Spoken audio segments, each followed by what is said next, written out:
le prophète d'Allah, ce prophète qui avait le privilège de parler directement avec Allah. Imaginez-le, le prophète d'Allah et son peuple traversaient une période de sécheresse extrême.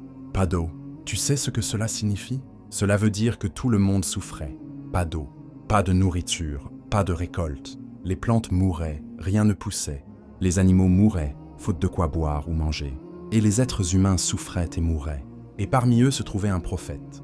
Alors les gens sont venus voir Moussa, Moïse, et lui ont dit « Moussa, que se passe-t-il » Pour faire court, Moussa et son peuple se rendent dans le désert. Moussa lève les mains et dit « Oh Allah, tu vois ce que vit mon peuple. Oh Allah, nous te supplions, nous te demandons de la pluie. » Naturellement, quand un prophète demande quelque chose, qu'est-ce qui se passe? Allah répond « Oui ou non ?» Moussa demande la pluie. Ils attendent que les nuages arrivent, mais rien ne se passe. Pardonnez-moi, ce sont mes propres réflexions, je le précise. Ce sont mes pensées personnelles. J'ai toujours ce réflexe. Chaque fois que je lis une histoire, je me mets à réfléchir. Et là, je me dis « Wahou !» Imagine être un prophète à ce moment précis. Mon peuple, qui a déjà une foi chancelante, attend une réponse. Je suis un prophète d'Allah. J'ai une relation directe avec lui.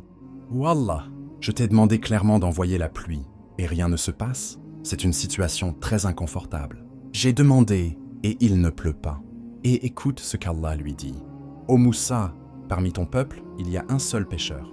Un seul. Un moment de silence. Combien de pécheurs avons-nous dans nos villes? Combien de musulmans ne prient pas? Combien de nos sœurs ne portent pas encore le voile?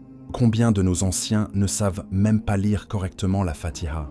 Mais Allah dit à Moussa, parmi ton peuple, il y a un pécheur. Et à cause de lui, et de lui seul, j'ai privé votre terre de pluie. Alors tu peux venir me parler de justice, de sagesse, et te demander si c'est juste ou non. Tu peux pleurer toute la nuit, mais le fait reste. Allah a privé un peuple entier, un prophète, des femmes et des enfants innocents, des animaux, des plantes, à cause des actes d'un seul homme. Alors Moussa se tourne vers son peuple et dit « Ô mon peuple, parmi vous se trouve un pécheur, qu'il se manifeste et se fasse connaître. » Tu sais, je pense souvent à cette histoire et j'imagine être cet homme à ce moment précis. Par respect pour chacun ici présent, je dis ceci. Nous sommes tous des pécheurs, moi y compris. Que tu l'acceptes ou non, le prophète d'Allah ne ment jamais. Chaque être humain est pécheur. Mais parfois, on a la chance de cacher nos péchés.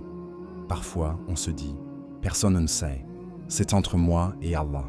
Mais cet homme-là, maintenant, est pointé du doigt indirectement par un prophète. Et il réalise que, à cause de son péché, de ce qu'il croyait privé entre lui et Allah, son peuple souffre. Imagine ce sentiment. Honnêtement, combien parmi nous se disent « À cause de mes péchés, mon peuple souffre ». Alors Moussa dit « Qu'il se manifeste, qu'il vienne ». Imagine l'embarras, la honte. Mais cet homme réalise « C'est moi le coupable ». Et malheureusement, c'est quelque chose que la plupart d'entre eux, nous ne sont pas prêts à reconnaître. Alors, il se repent sincèrement, mais ne se manifeste pas. Moussa attend qu'il se présente. Personne ne vient. Moussa retourne vers Allah. Et, à sa grande surprise, la pluie commence à tomber.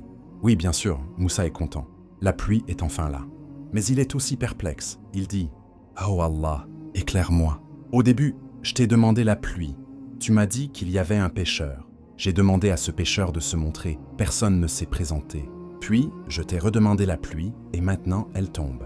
Que se passe-t-il » Et écoute bien ce qu'Allah lui répond. « J'ai privé la pluie à cause de lui, et lui seul. Mais cet homme s'est repenti. Il m'a demandé pardon, et j'ai accepté son repentir. Et maintenant, à cause de lui, et lui seul, j'ai permis à la pluie de tomber. » Moussa, intrigué, dit « Oh Allah, dis-moi qui est cet homme ?» Et Allah répond « Je ne l'ai pas exposé quand il était pécheur. Qu'est-ce qui te fait croire que je vais l'exposer maintenant qu'il s'est repenti et qu'il est revenu à moi ?» Tu sais ce qui est le plus incroyable dans cette histoire? Ce n'est pas qu'Allah ait fait tomber la pluie. Ce que je trouve vraiment puissant, c'est que cet homme a eu le courage de dire « C'est moi, je suis en tort. Mon péché a fait souffrir mon peuple. » Il a eu le courage de le reconnaître, de revenir à Allah, de demander pardon sincèrement. Et Allah a accepté son repentir. C'est une qualité que beaucoup d'entre nous n'ont pas. Où sont ceux qui sont prêts à se lever et à dire « Ce qui se passe dans le monde aujourd'hui, c'est à cause de gens comme moi. C'est à cause de mes manquements dans ma religion. C'est à cause de mes péchés nocturnes. C'est à cause de ma langue que je ne sais pas retenir. C'est à cause de mes yeux que je ne sais pas baisser.